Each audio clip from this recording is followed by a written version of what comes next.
Cette photo nous a été remise par Denis Brühl, qui la tient de son père Robert, élève pilote de l'aviation populaire, breveté à Chaux le 10 novembre 1938. Elle aurait été prise en juillet 1939, peu de temps avant la déclaration de guerre, devant le hangar numéro 1 de l'aéroclub, près de l'entrée de la chapelle sous Chaux. L'avion est un Amiot 143, numéro 82, qui portait le numéro de série E305. Il appartenait au groupement de bombardement 2-34 de Dijon. Il terminera sa carrière entre les mains des Allemands, sans que l'on sache s'il a été grenadé par le personnel français lors de la retraite ou si l'appareil a été détruit du fait de l'ennemi. Des soldats de l'armée de terre allemande posent sur l'épave de l'Amiot 143 numéro 82. Ceci constitue le dernier témoignage de l'existence de cet avion.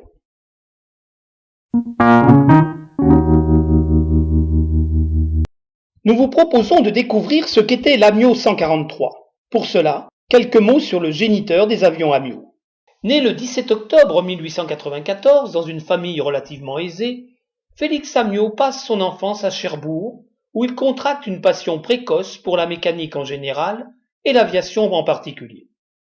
En 1908, sa famille quitte Cherbourg pour s'installer à Issy-les-Moulineaux, là où les pionniers de l'aviation, Blériot, Voisin, les frères Farman, installent leur hangar et procèdent aux essais de leurs machines sur un champ de manœuvre dévolu aux entraînements des régiments de cavalerie. C'est sans doute cette proximité qui incite Félix Amiot à franchir le pas. En 1912, il a alors 17 ans, dans un garage situé près du terrain d'entraînement d'Issy-les-Moulineaux, il construit son premier avion, un monoplan biplace, désigné sous l'appellation d'Amiot 01. Le 3 septembre 1939, la guerre est déclarée. Il part au front jusqu'en 1915, époque où il est rappelé pour collaborer avec Morane-Saulnier et fonde, avec l'aide de Pierre Werthmer, propriétaire des parfums Chanel et Bourgeois, sa première entreprise, la SECM, Société d'emboutissage et de construction mécanique. Elle est installée avenue des Ternes, à Paris. La SECM fabrique et répare des Morane-Saulnier, des Breguet et des Sopwith. À la fin de 1917, un second atelier est installé à Colombes. En 1919, la SECM quitte l'atelier des Ternes pour s'installer dans une usine flambant neuve à Colombes. Dans les années 1920, furent construits et développés de modestes avions de tourisme. D'autres avions à usage militaire furent étudiés et construits dans les années 30.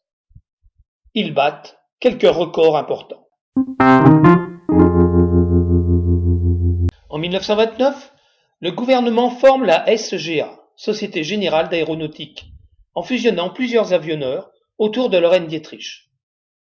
Les frères Werthmer et Amiot, de même que les actionnaires, récupèrent des dividendes impressionnants. Mais en 1934, c'est la déconfiture. Pour éviter le scandale politico-militaire, l'État autorise Amiot et Bloch à racheter l'entreprise à bas prix.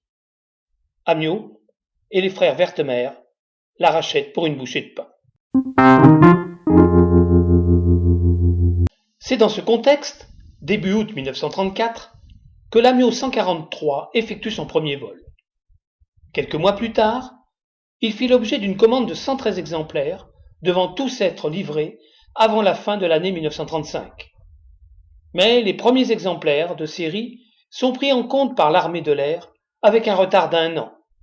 Pourtant, une commande de 25 machines supplémentaires sera passée en avril 1937. L'Amiot 143 se caractérisait par un puissant châssis et une forte robustesse. Doté d'un fuselage à 2 ponts, il avait une voilure épaisse qui permettait à l'équipage d'accéder au moteur même en vol. Il se différenciait principalement de l'Amiot 140 par ses moteurs en étoile, Gnome et Rome, à la place de moteurs en ligne hispano-suiza. Plusieurs versions furent produites, se différenciant par la longueur du fuselage, le nez rallongé de 30 cm, et par l'armement et l'installation des réservoirs.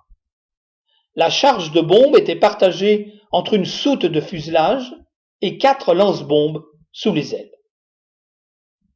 Les Amiot 143 devaient être retirés du service le plus rapidement possible en 1938, après la rédaction du nouveau plan de modernisation de l'aviation.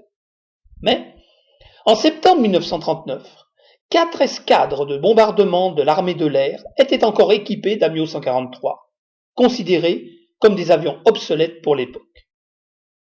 Ils effectuèrent exclusivement des missions de largage de tracts au-dessus de l'Allemagne pendant la drôle de guerre.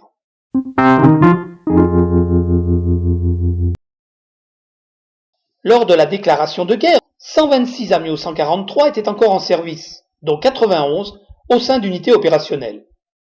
Ils effectuèrent des bombardements de nuit sur l'Allemagne et même des attaques de jour et à basse altitude sur les ponts de la Meuse, dans la région de Sedan. Ils y subirent de lourdes pertes.